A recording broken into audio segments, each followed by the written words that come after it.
No eres un ser independiente de la naturaleza, sino un aspecto o síntoma de la naturaleza. Como ser humano, la idea de crecer paralelamente a este universo es comparable a una manzana creciendo fuera de un manzano. Un árbol que da manzanas es un árbol con manzanas, al igual que un universo en el que habitan seres humanos es un universo con seres humanos. La existencia de personas pone de manifiesto el tipo de universo en el que vivimos, pero como estamos bajo la influencia de estos dos grandes mitos, el modelo creacionista y el modelo mecanicista del universo, experimentamos esa sensación de no pertenecer a este mundo.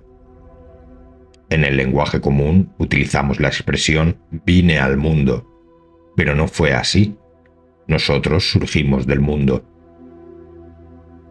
La mayoría de la gente tiene la sensación de ser algo que existe únicamente dentro de un cuerpo de huesos y piel, de ser una conciencia que observa a este ser, y cuando miramos a aquellos que se parecen a nosotros, los consideramos personas solo si tienen un color de piel, una religión o lo que sea similar a la nuestra. Si nos damos cuenta, siempre que hemos decidido borrar del mapa a cierto grupo de personas, nos hemos referido a ellas como si no fueran personas, o no exactamente como humanos, por lo que les hemos llamado despectivamente monstruos o máquinas, pero en ningún caso personas. Toda hostilidad que podamos sentir hacia otros y hacia el mundo exterior proviene de esta superstición, de este mito, de esta teoría sin fundamento alguno, que reduce nuestra existencia a un mero saco de huesos y piel. Me gustaría proponer una idea diferente. Partamos de la teoría del Big Bang, aquella que afirma que 1000 millones de años atrás hubo una explosión primordial que esparció todas estas galaxias y estrellas por el espacio. Digamos, en pro del argumento, que fue así, como si alguien hubiera cogido un bote de tinta y lo hubiera lanzado contra la pared. La tinta se hubiera esparcido por el impacto desde el centro hacia afuera, donde hubieran quedado en los extremos todas esas gotitas y formas abstractas. Del mismo modo, al comienzo de todo hubo una gran explosión que se expandió después por todo el espacio, y como resultado, ahora estamos aquí tú y yo sentados, como seres humanos complejos y aislados, en uno de los extremos de esa primera explosión. Si piensas que eres un ser atrapado bajo tu propia piel, seguramente te definas a ti mismo como una floritura diminuta y compleja entre otras tantas allí fuera en el espacio. Quizás hace 1000 millones de años fuiste parte de ese Big Bang, pero ahora ya no lo eres, ahora eres un ser aparte. Pero eso solo se debe a que te has distanciado de ti mismo, y todo depende al fin y al cabo de cómo te definas. Te propongo una idea alternativa. Si hubo una gran explosión al principio de los tiempos, tú no eres el resultado de esa explosión al final del proceso. Tú eres el proceso. Tú eres el Big Bang. Tú eres esa fuerza original del universo manifestándose en lo que sea que seas en este momento. Tú te defines a ti mismo como señor o señora fulanita de tal, pero en realidad no dejas de ser esa energía primordial del universo que aún sigue en proceso. Lo que ocurre simplemente es que has aprendido a definirte a ti mismo como una entidad separada de todo. Esta es una de las suposiciones básicas que deriva de los mitos que nos han hecho creer. Realmente estamos convencidos de que existen cosas por separado y sucesos por separado. Una vez le pregunté a un grupo de adolescentes cómo definirían la palabra cosa. Al principio dijeron que una cosa es un objeto, pero eso es un sinónimo, otra palabra diferente para referirnos a una cosa. Pero entonces una chica avispada del grupo dijo, una cosa es un nombre, y dio en el clavo. Los nombres no forman parte de la naturaleza, sino del lenguaje, y en el mundo físico no existen los nombres ni tampoco las cosas por separado. El mundo físico es ondulado. Nubes, montañas, árboles, gente, todo está en movimiento. Solo cuando los seres humanos empiezan a modificar objetos es cuando se crean edificios en línea recta, en un intento de hacer del mundo un lugar estático. Y aquí nos encontramos, sentados en habitaciones con todas estas líneas rectas, aunque todos escapamos de aquí para seguir en movimiento. Controlar algo que está en continuo movimiento es difícil. Un pez es escurridizo. Si tratas de cogerlo, se escabulle fácilmente de tu agarre. Entonces, ¿cómo podríamos atraparlo? Utilizando una red. Del mismo modo, utilizamos redes para mantener este mundo en movimiento bajo control. Si quieres controlar algo que está en movimiento, tendrás que arrojar algún tipo de red sobre ello.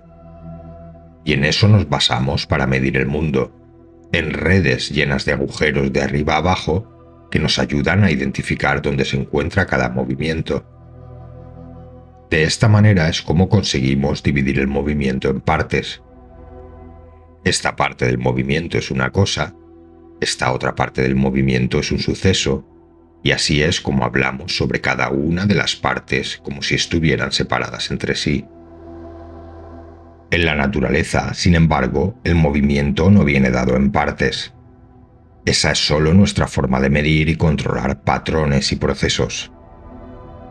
Si quieres comer pollo, para poder darle un mordisco primero tendrás que cortarlo, ya que no viene a bocados. De la misma manera, el mundo no viene dado en cosas ni sucesos.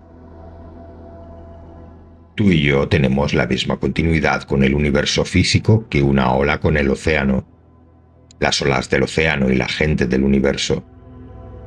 Pero nos han hipnotizado, literalmente, para que sintamos y percibamos que existimos como entidades separadas y atrapadas bajo nuestra propia piel. No nos identificamos con el Big Bang del principio, sino que creemos que somos el producto final.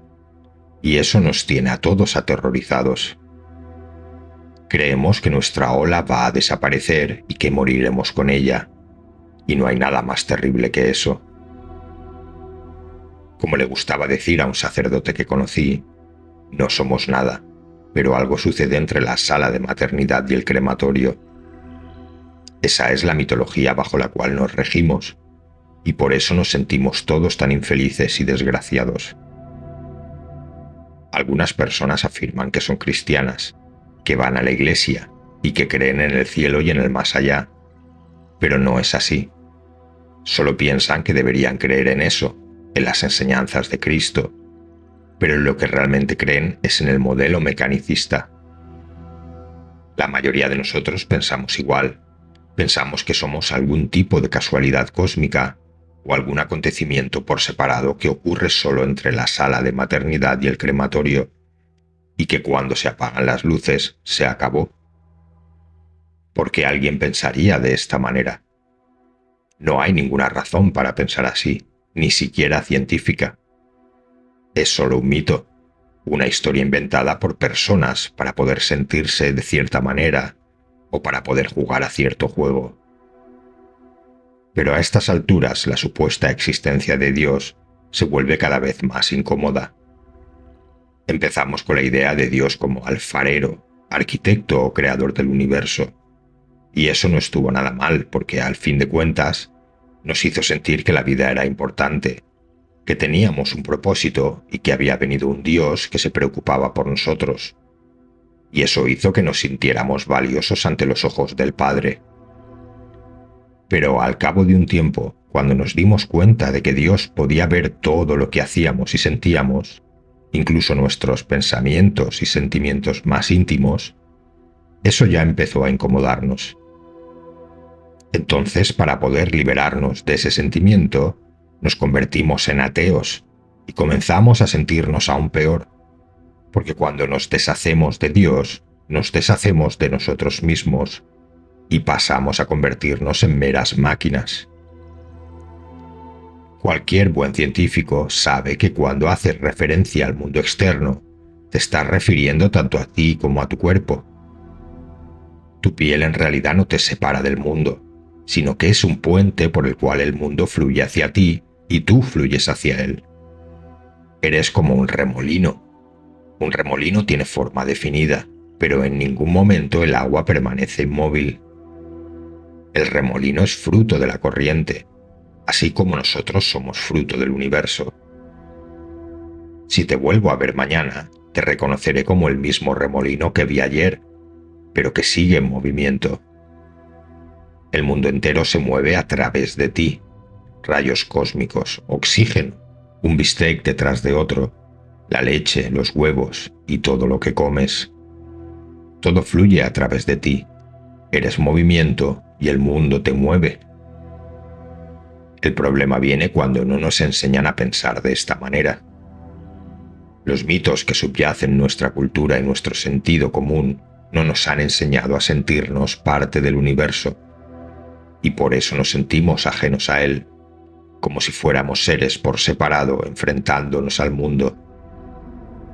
Pero necesitamos sentir lo antes posible que cada uno de nosotros somos el universo eterno, porque de lo contrario vamos a seguir volviéndonos locos, destruyendo el planeta y cometiendo suicidios colectivos cortesía de las bombas nucleares, y nada más. Aún cabe la posibilidad de que haya vida en algún otro lugar de la galaxia, y quizá ellos sepan jugar de otra manera. Nosotros somos lo que experimentamos. Todo sucede por sí solo de manera natural. Es por ello que resulta muy interesante realizar el experimento de permitir simplemente que los sonidos lleguen a nuestros oídos. Cierren los ojos y cobren conciencia del conjunto de sonidos que se hallan fuera de ustedes y de los que tienen lugar en su interior. No traten de identificar ni de nombrar a los sonidos. Permítanles simplemente ser tal y como son. Tampoco crean que ustedes no deben emitir sonido alguno, como el ruido de sus intestinos, el hipo, la tos, etc. Ábranse a la totalidad de los sonidos. Permítanles simplemente ser tal y como son. No trate, en el caso de que escuche una conversación, de seguir el argumento, sino que siga considerándola como un sonido más. Convendría realizar este ejercicio por la noche, poco antes de acostarse, para darnos así cuenta de que constantemente nos hallamos inmersos en un mágico continuo musical. Al poco de haber iniciado el ejercicio, descubrirán, sin embargo, la tendencia a tratar de modificar lo que estamos escuchando. Centramos nuestra atención en este o en aquel punto. Nos decimos a nosotros mismos que debemos ignorar aquello o gritamos a nuestros hijos que se callen porque no nos dejan escuchar lo que estamos escuchando. Si realmente supiéramos escuchar, podríamos concentrarnos en cualquier cosa, aunque nos halláramos en medio del estruendo más infernal. Y lo mismo podríamos hacer con el resto de los sentidos. Podemos, por ejemplo, tomar varias piedras y apreciar su textura sin pensar en ellas. Para ello basta con dejarse llevar, confiar en nuestro propio ser, dejar que el cerebro nos proporcione por sí solo las respuestas y permitir al mismo tiempo que nuestro cuerpo sienta. Así es como podemos transformar la dictadura interior en una democracia, o en el peor de los casos, en una república.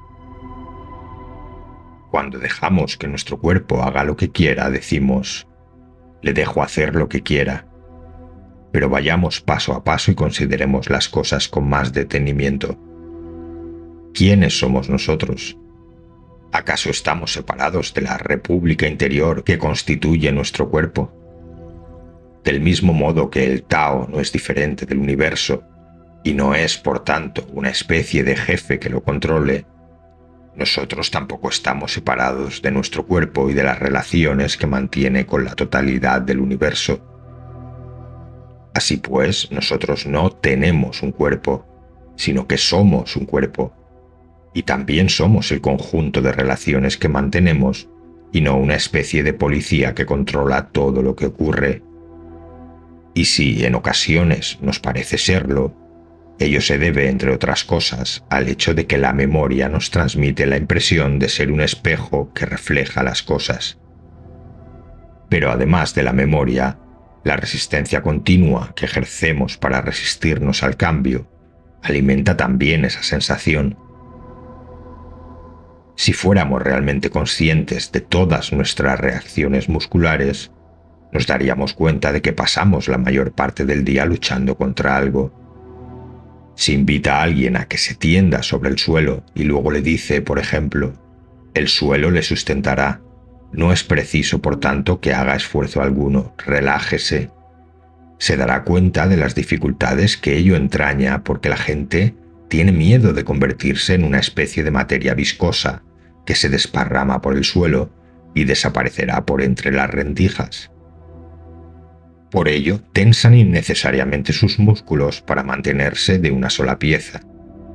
Algo obviamente innecesario, porque de ello se encarga ya la piel, el sistema muscular y nuestra estructura ósea.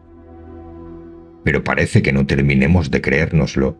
Continuamente estamos ejerciendo una resistencia constante que es posible experimentar como una tensión en el entrecejo. Ese es su centro. Esa es la continua sensación de resistencia ante la vida, lo que realmente sentimos cuando pensamos sobre nosotros mismos. El yo no es más que esa sensación de resistencia. Cuando nos relajamos, sin embargo, descubriremos que no es necesaria la presencia de ningún policía que vigile todo lo que ocurre.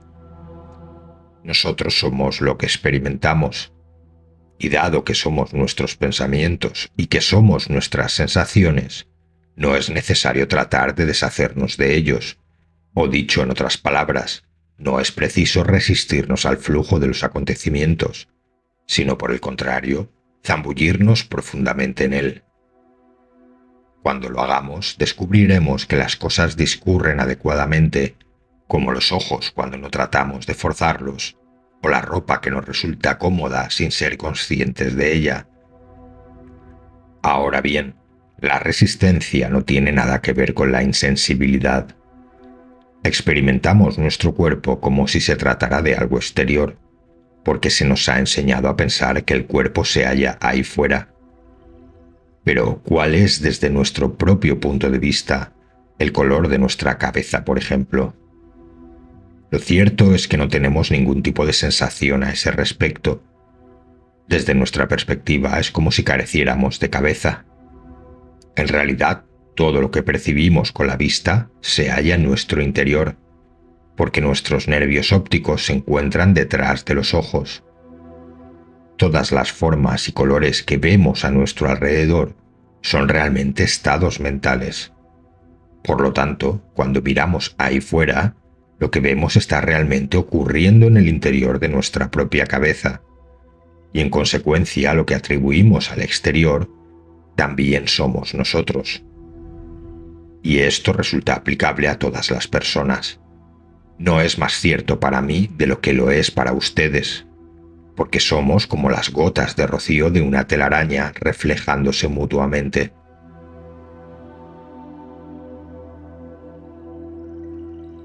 Esto es realmente yo mismo.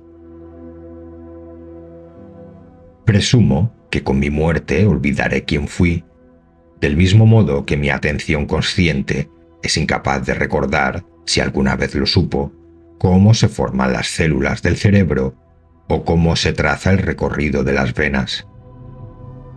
La memoria consciente juega un pálido papel en nuestra existencia biológica.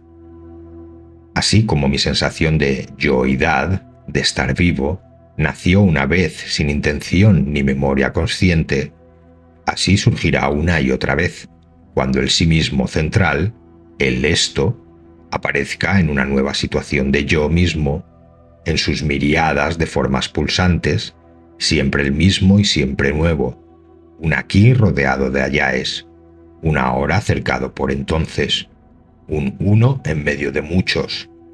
Y si yo olvido cuántas veces he estado aquí y en cuántas formas, este olvido es el intervalo necesario de oscuridad entre dos pulsaciones de luz. Yo vuelvo en cada niño que nace. En verdad, ya lo sabemos, la gente muere y luego los niños nacen, y a menos que sean autómatas, cada uno de ellos es exactamente como éramos nosotros, la experiencia del yo volviendo a nacer. Cambian las condiciones de herencia y ambiente, pero cada uno de esos niños encarna la idéntica experiencia de ser central en un mundo que es otro. Cada niño amanece a la vida como yo lo hice, sin memoria alguna del pasado. Esto es, cuando yo me voy no puede haber experiencia, no puede vivirse el estado de un perpetuo ha sido. La naturaleza aborrece el vacío y el sentimiento de yo aparece otra vez, tal como lo hizo antes. Poco importa si el intervalo es de 10 segundos o de billones de años. En la inconsciencia, todos los tiempos son el mismo breve instante. Esto es muy obvio, pero nuestro bloqueo contra la evidencia es ese extendido y compulsivo mito de que el yo viene a este mundo o es arrojado fuera de él de un modo que no tiene conexión esencial con el propio mundo. Por eso no confiamos en que el universo repita lo que ya hizo, yoizarse una y otra vez. Lo vemos como una arena eterna en la cual el hombre no es más que un extraño pasajero, un visitante desconocido, pues el fino rayo de la consciencia no se proyecta sobre su propia fuente. Mirando hacia el mundo, olvidamos que es el mundo quien se mira a sí mismo a través de nuestros ojos.